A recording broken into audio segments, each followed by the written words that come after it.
Lepo pozdravljeni.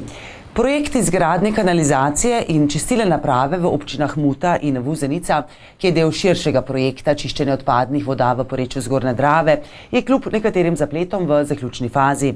No, naj povem, da je projekt Zgornja Drava priložnost za vse. Tako za okolje, saj se čistijo fekalne vode, kot za zdravje ljudi in ne nazadnje hkrati projekt predstavlja tudi možnost za razvoj turizma in podeželja. Tu je že kar nekaj let od takrat, ko se je politika občine Vuzenica v sklopu vseh 5 občin odločila tudi, da vstopamo v ta projekt odvajanja in čiščenja odpadnih voda v porečju reke Drave.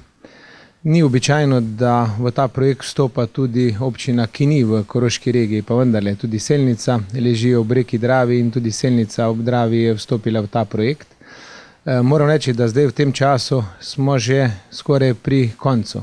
Zapleti, ki so nastajali in odločitve takratne politike, jaz takrat še v drugi vlogi, v vlogi občinskega svetnika, smo nekako govorili o zgodovinskih sejah skupaj z ostalimi občinami, ko smo se odločali, kako pristopiti k temu projektu.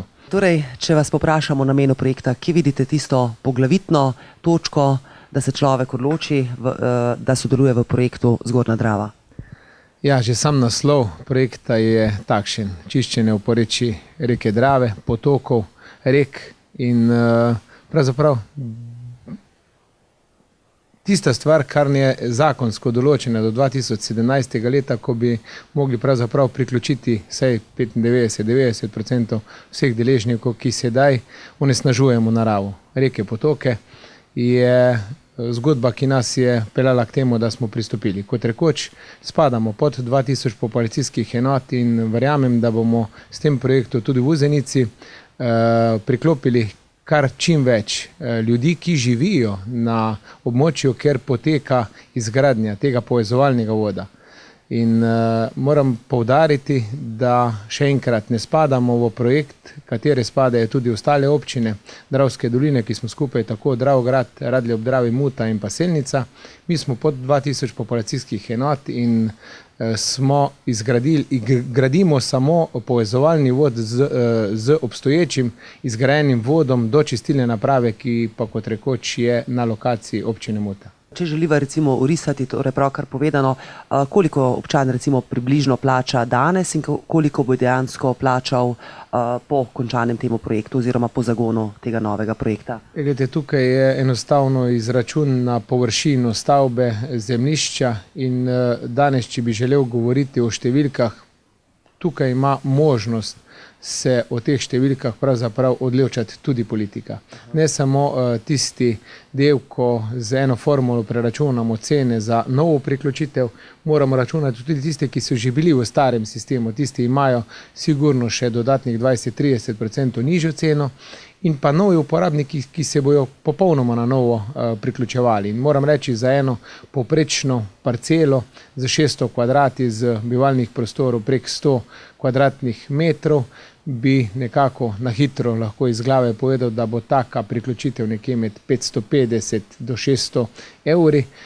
Dodatnih znižanje je do 30% tistih, ki so že v starem sistemu in pa možnost politike, ki se bo pa znotraj te hiše in občinskega sveta v tem mandatu odločala, je pa tisto, ki bomo dali možnost obročnega odplačevanja glede na situacijo, ki se socialna pojavlja predvsem na Koroškem oziroma že kar v celi Sloveniji, da bomo dali možnost obročnega odplačevanja in pa seveda še možnost politike, ki se lahko odloča, da to ceno še znižamo. Kakšen pa je recimo zalogaj to za občino in seveda, kje je občina pravzaprav črpa denar, ta namenski denar? Ja, moram reči, da ta projekt za občino Vuzenica je bil, bom govoril zopet o okroglih številkah, malo manj kot 3 milijone. Največji delež je vsekakor evropski sklad, s katerega smo črpali kar precej denarja, potem je drugi vir, to je državni vir, z tega vira smo črpali okrog 300 000 evrov in pa ne nazadnje do 3 milijonov je tisti občinski vir, ki je pa bil nekje okrog 800 000 evrov in moram reči, za ta naš delež smo pa posegli po zadolževanju. če lahko rečemo o ugodni pridobitvi kredita, je to kredit Ekosklada, ki ima zelo nizko obrestno mero in glede na to, da je naša občina v dobri finančni kondiciji, bi morda tudi v parih letih sama zmogla to, pa vendarle, ker nas čakajo od zadnji še kar pomembni projekti, tako zagotavljanje pitne vode, vodooskrba Dravske doline, zopet en tak velik projekt, ki prihaja. Si pustimo nekaj sredstev tudi za to, da lahko sprotno, nemoteno, likvidnostno poslujemo in zaradi tega smo prek Ekosklada zagotovili kar dobršen del od teh 800 000 evrov in smo se zadolžili za to, da lahko pokrijemo ta projekt. Sem že danes povedal na tiskovni konferenci, da je moja želja, da se projekt uspešno konča, da je sistem vzdržen, da sistem odlično deluje. Sredstev je namenjeno v kanalizacijo in čistilno napravo na Muti preko 5,5 milijona, približujemo se celo 6 milijonom, to, kar smo vložili sedaj. Sama kanalizacija pa je vredna na Muti še precej več, ker smo že v 90-ih letih vložili vsaj 3 milijone evrov v to. Ena od teh je tudi odškodnina iz naslova Golice Koralpe. To se pravi, 9 milijonov bo seveda končna vrednost celotne kanalizacije. To, kar smo pa zdaj naredili, pa 5,5 milijonov in še nekaj več. Kar se tiče vašega vprašanja, vsekakor. Kljub temu, da je moja pozicija se spremenila, da sem župan občine Muta, čakam na končne rezultate, končne številke. Mi smo zdaj zaključili 22. pozicijo, to pomeni, da smo praktično tik pred koncem vseh obračunanih stroškov. Kot ste danes slišali, še oba dva izvajalca, tako za strojni del kot za kanalizacijo, pripravljate še končne obračune in seveda tukaj, ko bo seveda znano, bom vsekakor zahteval kompleten pregled upravičenosti teh stroškov, sledljivost tega in seveda izpostavil tudi učinkovit ali pa mogoče malo manj učinkovit nadzor. Mi smo seveda iz tega naslova preko 115 000 evrov plačali inženirskega nadzora, zato ga imamo. Velikokrat je letela kritika na mojega predhodnika, zdaj pa na mene, da so se nekatera dela izvajala pod slabim nadzorom in seveda tukaj je nedopustno. Videli bomo, kaj bodo to testi preizkusa pokazali, kaj bo seveda v naslednjem letu delovanje čistilne naprave pokazalo in seveda kolikor bo prišlo do nenormalnih odstopanj, bom zahteval odgovornost od projektantov in nadzora. Ta zadnji tej vrsti so pa izvajalci, poudarjam ta zadnji. Mi moramo zaključiti ta del obrežja reke Drave od Bistrice oziroma od Mitnice dol do tako imenovane Turnerjeve skale. To je eminentna točka, kjer je tudi so ostanki stare graščine in starega predela Mitnice, to se pravi Muta je bila točka, kjer smo obračunavali tako imenovano cestnino in tam so ostanki gradu in seveda do tiste poti približno 300-400 metrov bomo naredili peš pot. Seveda to, kar pa hočemo omeniti, je pa seveda ena velika dodana vrednost, da bi naredili na najožjem delu reke Drave, ki je široka samo 85 metrov, na približne 1/3 širine Drave pa je zelo monumentalna skala, da bi preko tega naredili tudi nekako montažen most in povezali breg Mute z bregom Vuzenice, naredili zelo kratko peš pot do našega eminentnega sakralnega središča, to je cerkev Svete Device Marije na Kamnu, kjer je tudi služboval in maševal Anton Martin Slomšek, nekaj 100 metrov dol do centra Vuzenice, kjer je, bi rekel, zelo veliko eminentnih turističnih točk in nekako bi to Dravo kot priložnost v tem severnem delu povezali med našimi prijatelji v sosednji občini Vuzenica, Muta, tako da turisti, ko pridejo k nam, ne pridejo samo na kavico, ampak se lahko usedejo, gredo eno peš pot, gredo eno zgodovinsko turistično ali pa versko pot in seveda obiščejo Vuzeniški grad, Vuzenico, cerkev, kot sem že prej omenil, in seveda našim turistom ponudimo res eminentno priložnost. Sodišči v Slovenj Gradcu beležita trend zmanjševanja pripada novih zadev, zmanjšuje se tudi število nerešenih zadev, hkrati pa skrajšuje čas reševanja zadev. No, drastičen upad kazenskih zadev na slovenjgraškem, tako okrožnem kot tudi okrajnem sodišču, pa bržkone ne odraža realnega zmanjšanja kriminalitete v regiji, ampak ga gre pripisati ukinitvi policijske uprave Slovenj Gradec. O tem pa z obema predsednicama. Območje okrožnega sodišča Slovenj Gradec je eno izmed manjših območij v Republiki Sloveniji in pokriva nekaj več kot 1000 kvadratnih kilometrov in 72 tisoč prebivalcev. Kar pomeni, da je po obsegu je veliko, po številu sodnikov, ki so tukaj in po številu prebivalstva pa pravzaprav malo, kar kaže na manjšo poseljenost našega območja. Okrožno sodišče ima le eno organizacijsko enoto, kar sem, kot sem prebrala, pravzaprav posebnost. Edino sodišče okrožno seveda, torej z le eno. Seveda me zanima, zakaj. Najbrž treba pogledati v zgodovino, zakaj se je tako zgodilo. Leta 1995, ko je bila reforma sodstva, je bil na tem območju samo eno sodišče in sicer takratna enota Temeljnega sodišča Maribor. In najbrž niso bili dovolj močni politiki, niso hoteli biti, ali pa je prevladala stroka, kar se mi zdi zelo, rekla, verjetno in tudi zelo dobro, ker smo edini, ki pač imamo na enem mestu, torej okrajno in okrožno sodišče in okrajnega sodišča nimamo razdrobljenega, kot se danes kaže kot slabost na marsikaterem območju okrožnih sodišč po Sloveniji. Na marsikaterem področju orete ledino, če lahko temu rečem, kar se tiče recimo primerjava z ostalimi sodišči v Sloveniji. Kot prvi ste torej pristopili k specializaciji sodnega osebja. Zanima me, kaj dejansko to pomeni, tako za sodišče, kot seveda v prvi vrsti predvsem za uporabnike. Veste, da se že dlje časa govori o reformi sodstva, ponovni reformi in pravzaprav smo mi naredili en korak prav k tej reformi. Namreč mi smo združili sodna opravila okrajnega in okrožnega sodišča tako, da sedaj sodno osebje dela zadeve obeh sodišč, kar pomeni na eni strani koncentracijo dela in seveda tudi specializacijo, ki pač zagotavlja večjo strokovnost, večjo pretočnost, hitrejše poslovanje znotraj sodišča. In to se mi zdi zelo pomembno. Ob morebitni reformi, ki jo napoveduje minister za pravosodje, bi to za nas pomenilo, da bomo samo odvili eno tablo na vratih stavbe in začeli poslovati kot enovito sodišče. Kaj pa sodni zaostanki? Kakšne sodne zaostanke beležite?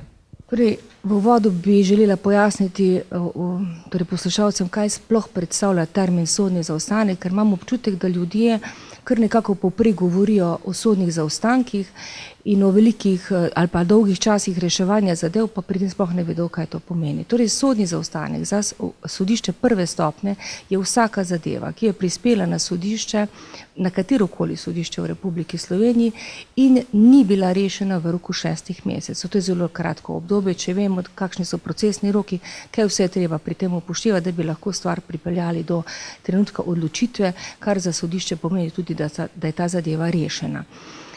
Moram povedati, da naše sodišče intenzivno dela na tem, da rešujemo primarno zadeve, ki so starejše od 6 mesecev. In tako smo od leta 2013, 14 ali pa 12 že prepolovili število sodnih zaostankov, torej tistih zadev, ki so starejše od 6 mesecev. Trenutno stanje na koncu leta 2014 kaže, da imamo takih zadev 27%, ali če povem v številkah zadev, ki so na sodišče prispele leta 2010 ali kasneje, je komaj 56 nerešenih. Od tega je 25 zadev stečaja, za katere pa vemo, da je zlasti pri osebnem stečaju datum rešitve odvisen od izteka preizkusne dobe. Skratka, sodišče relativno zelo hitro dovoli stečaj, osebni stečaj in za sodišče je zadeva zaključena, ko se izteče preizkusna doba, ki je lahko od 2 do 5 let. Kar pomeni, te zadeve bomo imeli odprte, čeprav na nje kot sodišče ali pa sodnik sploh nimamo vpliva. Recimo konkretno, poleg teh 6 mesecev oziroma obdobja 6. meseca, kaj torej botruje k temu, da nastanejo sodni zaostanki? Jaz mislim, da je največja rak rana teh sodnih zaostankov bila ravno nepremišljena reforma v letu 1995, nepremišljena v smislu, kdo bo reševal spise, ki so v tistem trenutku bili na določenem sodišču. Tako se je zgodilo, da so se pač spisi vozili po sodiščih, namesto da bi pravzaprav ostali tam, kjer so bili in bi naredili v tistem x trenutku 1.1.95 res, ne rekli, od danes naprej delajo določena nova sodišča z novimi pristojnostmi, samo nove zadeve, tisto, kar je bilo na starih sodiščih po stari pristojnosti ostane. In ker so se pač spisi predodeljevali tako na široko okrog, je pač to povzročilo tudi ta, bi rekla, velik zaostanek. Ob tem, ko seveda smo Slovenci nagnjeni k pravdanju, k izogibanju k odgovornosti, k neplačevanju. Sej to, da imamo velike zaostanke na izvršbi, je pravzaprav posledica plačilne nediscipline, ker marsikdo pravzaprav ni toliko kriv, da ni mogel plačati, ker on ni dobil plačane svoje storitve in tako dalje. Skratka, tu moramo nekaj na naše miselnosti nekaj korenito spremeniti in potem pa seveda stvar bistveno drugačna. Že leta se opozarja na decentralizacijo, kot seveda tudi na racionalizacijo vseh mogočih stroškov. Opažate to tendenco tudi v vaši stroki? Torej, glede ekonomskih plusov bi tule pravzaprav se zdržala vsakega komentarja. Bi pa želela ob tem povedati tisto, za kar se jaz zavzemam, pa ni zraslo na moji glavi, pač pa iz izkušenj, ko sem bila pač na obisku v Nemčiji, v Vihtahu, to je eno manjše sodišče na severu Nemčije, ki je specializirano točno za ena določena področja, v tem trenutku nepomembno, vendar kaj je pri tem pomembno? Da se je politika na Bavarskem odločila na eni strani za dekoncentracijo, kar pomeni, da je določene institucije premeščala iz centra, torej iz Münchna na obrobja in hkrati za specializacijo, torej da se na obrobja dajo določene pomembne državne institucije, ki specializirano za celotno državo določena opravila opravljajo. In zakaj govorim, da je tu pomembna odločitev politike? Zaradi tega, ker ko ti predstaviš eno institucijo na obrobje, to ne pomeni samo konkretno pri nas bi bilo 20 sodniških mest, 20 sodniških mest zahteva toliko in toliko suportnega sodnega osebja, to sodno osebje hodi v trgovino, torej trošimo, ima otroke, hodijo v šolo, hodimo v zdravstvo, imamo, rekla, tukaj si lahko preprosto povedano, za našo plačo privoščiš hišo, v Ljubljani je to stanovanje. Torej kvaliteta življenja državnih uslužbencev je lahko to bistveno višja. Skratka, s tem naredimo regionalni razvoj, tisto, o čemer ves čas govorimo, hkrati pa tišimo vse, kar je možno proti centrom. In tu je pomembni odločevalci, tule so pa vendarle politiki, ki morajo predstaviti določene institucije, za katere ni prav nobene potrebe v tem elektronskem poslovanju, da so vse v centru, da so v Ljubljani. Kot primer Nemčija, ustavnega in vrhovnega sodišča sploh nima v glavnem mestu. Obe instituciji so v kraju Karlsruhe, se imenuje, ker je pomembno, da se tudi ti, rekla, odločevalci odmaknejo v centru moči. Okrajno sodišče v Slovenj Gradcu je eno izmed uspešnejših sodišč. Kazalniki poslovanja so uspešni, pozitivni, kar pomeni, da toliko zadev, kolikor jih prejmemo, jih tudi rešimo, oziroma procentualno tudi nekaj več teh zadev rešimo. Na vseh pravnih področjih obvladujemo pripad, razen na področju izvršbe. Torej, kako je mogoče, da je več rešenih kot tistih, katerih ste prijeli? To je mogoče na takšen način, ker sodišče ima v reševanju seveda tudi zadeve iz preteklih let, ki predstavljajo sodni zaostanek, zato je sodišče v določenem koledarskem letu seveda rešilo več zadev, kot jih je prijelo. Konkretno ukinitev policijske uprave, koliko je dejansko vplivala na vaše delo? Lahko bi rekla, da opažamo trend od ukinitve policijske uprave, da prihaja do manjšega pripada kazenskih zadev. Vsako leto se znižuje število pripada kazenskih zadev, in sicer procentualno bi lahko rekla 15 do 20%.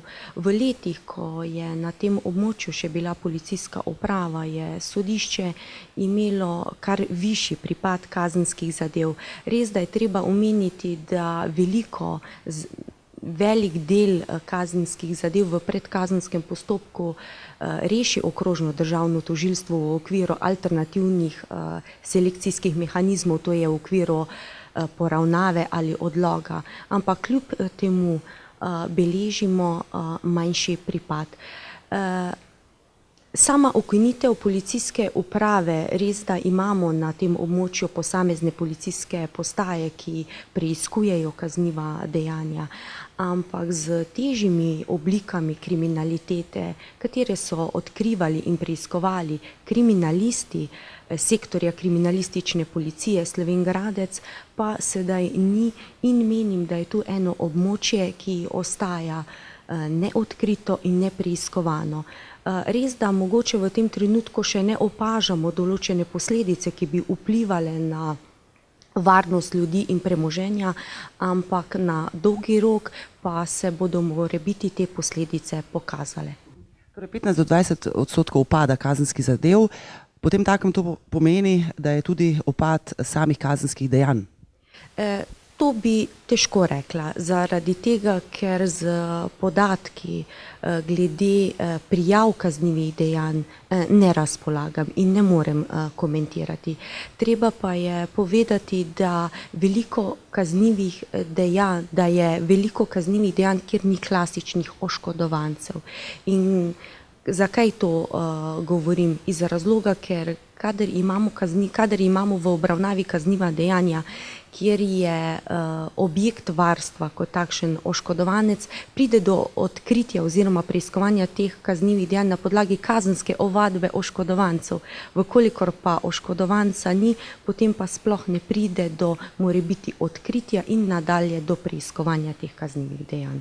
No, ampak v naravi svojega dela dejansko imate tudi to, da na nek način imate tudi nek notranji občutek za določene stvari, torej dostikrat poleg nekega znanja, s katerim seveda rokujete, šteje tudi neka vaša lastna interpretacija. Zato vas ponovno sprašujem, menite, da je torej upad kaznivih dejanj ali zgolj prijavljenih teh kriminalitet? Da bi se kriminaliteta na tem območju znižala, po moji oceni ne morem reči. Mislim, da je neka cona neodkritosti in nepreiskovanosti teh kaznivih dejanj. Zdaj pa k športu.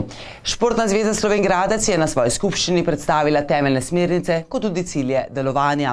No, hkrati je predsednica izpostavila, da v odnosu z mestno občino Slovenj Gradec pričakujejo predvsem upoštevanje priporočil stroke pri sprejemanju odločitev, seveda povezanih s športom. No, hkrati pa bi naj športna zveza sodelovala tudi pri načrtih posodabljanja in tudi izgradnje nove športne infrastrukture. Nekaj povsem normalnega, ampak kot kaže, ni čisto tako.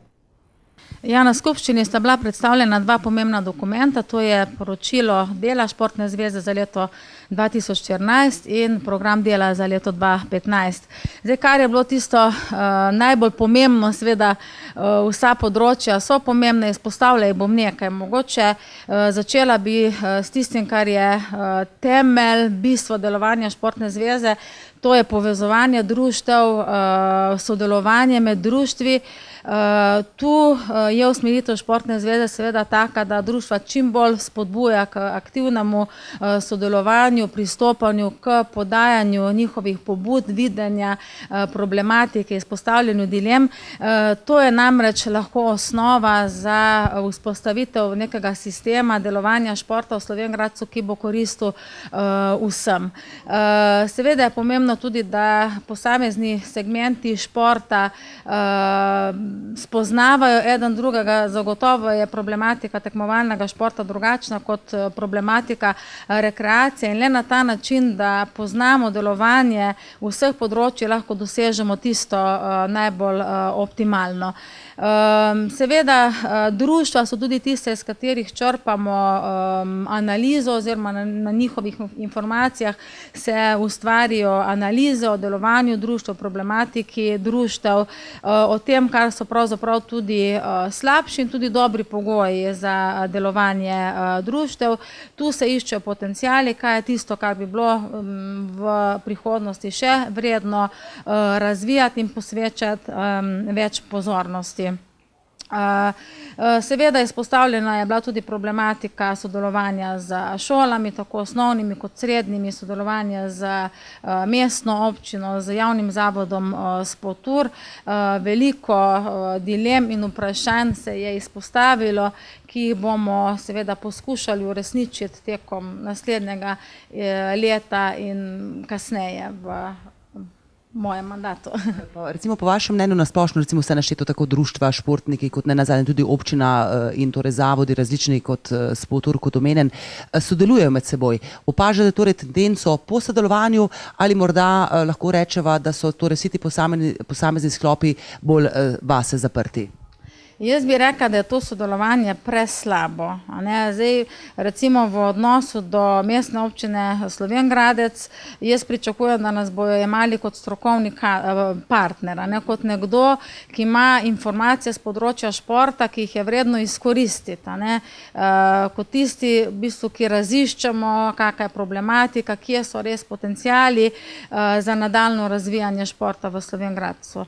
Tudi recimo sodelovanje med samimi društvi. Jaz mislim, da bi mogla biti društva bolj odzivna, tudi recimo konkretno na skupščini je bilo prisotnih nekaj več kot polovica predstavnikov vseh društev. Tu jaz pričakujem boljši odziv. Tako kot sem prej rekla, društva so tista, ki morajo dajati pobude za spremembe, za obogatitev programov na področju športa. Ne moramo si jih sami izmišljevati, ampak mora biti pobuda dana z njihove strani. Sicer pa se tudi Športna zveza, tako kot je danes tendenca, pravzaprav na vseh segmentih sooča z racionalizacijo, torej vseh možnih sredstev. Opazila sem, da tudi pri vas imate zmanjšanje obsega zaposlitev strokovnih delavcev, torej opažate tudi sami neko finančno krčenje. Kako dejansko to vpliva na samo delo, na samo kvaliteto tako športnega razvoja kot športnih delavcev, kot seveda ne nazadnje tistih, ki tekmujejo v različnih športnih panogah? Ja, zdaj denarja je pravzaprav povsod malo, ne samo v športu. Mogoče res mestna občina Slovenj Gradec za področje športa nameni manj sredstev, kot je slovensko povprečje. Je pa res, da jaz sama recimo zdaj v teh okoliščinah vidim možnost bolj racionalne uporabe sredstev znotraj tega, kar nam je zdaj namenjeno. Recimo nekaj sredstev ostane neizkoriščenih, predvsem za prireditve, recimo, ki se ne izvedejo. Mislim pa, da bi tudi bilo potrebno izdelati bolj jasne kriterije, kaj želimo razvijati in kje v bistvu tudi bolj podpreti ta razvoj športa. Drugače pa je Športna zveza od 1.7. brez polovico zaposlitve strokovnega delavca, kar se je seveda izkazalo kot slaba poteza. To pomeni, da lahko Športna zveza opravlja le najnujnejše naloge, le tiste, ki so res prioritetne, medtem ko z vsemi ostalimi področji, ki so tudi zelo pomembna za neko avtonomno, suvereno delovanje Športne zveze, zmanjka časa. Kje torej potem takem, po vašem mnenju, bi recimo lahko občina in seveda tudi zavodi, ki so seveda sestavni del neke občine, bolje pomagala, koreniteje morda pomagala pri tovrstnih težavah, s katerimi se nazadnje torej srečujete iz dneva v dan? Ja, po eni strani so to sigurno finančna sredstva, po drugi strani pa že to recimo sodelovanje po različnih projektih, različnih športnih prireditvah, pri tem, da se nas upošteva, ko se spreminjajo pravilniki. Jaz mislim, da tu je res potrebno neko stalno sodelovanje Športne zveze z vsemi ostalimi inštitucijami, ki delujejo na področju športa. Ob koncu pa še kulturi. Mednarodna ustanova Forum slovanskih kultur je v 10 letih svojega obstoja zrasel v referenčno globalno platformo za medkulturni dialog slovanskih kultur. Vanj je vključeno 13 držav, ki spoznavajo, kako smo si slovanski narodi med seboj podobni in hkrati zelo različni. In prav te podobnosti, kot seveda tudi razlike, so izziv za še intenzivnejše oživčenje kreativnosti slovanskih kultur. In eden takšnih izzivov se zrcali z občino Radlje ob Dravi, kjer je Forum slovanskih kultur odprl svoj prvi lokalni kulturni center. V Radljah ob Dravi v dvorcu Radlje od leta 2012 intenzivno delamo na muzejskih vsebinah in smo že pravzaprav postavili kar nekaj razstav, stalnih razstav, ki privabljajo že obiskovalce tudi v ta dvorec. Danes pa odpiramo tudi prvo razstavišče za občasne razstave. V lanskem letu smo se povezali z mednarodno ustanovo Forum slovanskih kultur. ki ima tudi v tem dvorcu Radlje tudi svoj center. V bistvu jih promoviramo tudi skozi našo muzejsko dejavnost in skozi to sodelovanje z Forumom slovanskih kultur danes gostimo mednarodno razstavo Moj portret za muzej. Se pravi, otroci iz teh slovanskih držav so v muzejih risali svoje portrete in ta razstava potuje po slovanskem svetu, danes se je ustavila tule v Radljah in tudi naši gosti danes, otroci, bodo risali svoj portret za muzej. Gre pravzaprav za to, da se izmenjavajo kulturne dobrine, kulturna dediščina, da se med sabo spoznavajo slovanski narodi.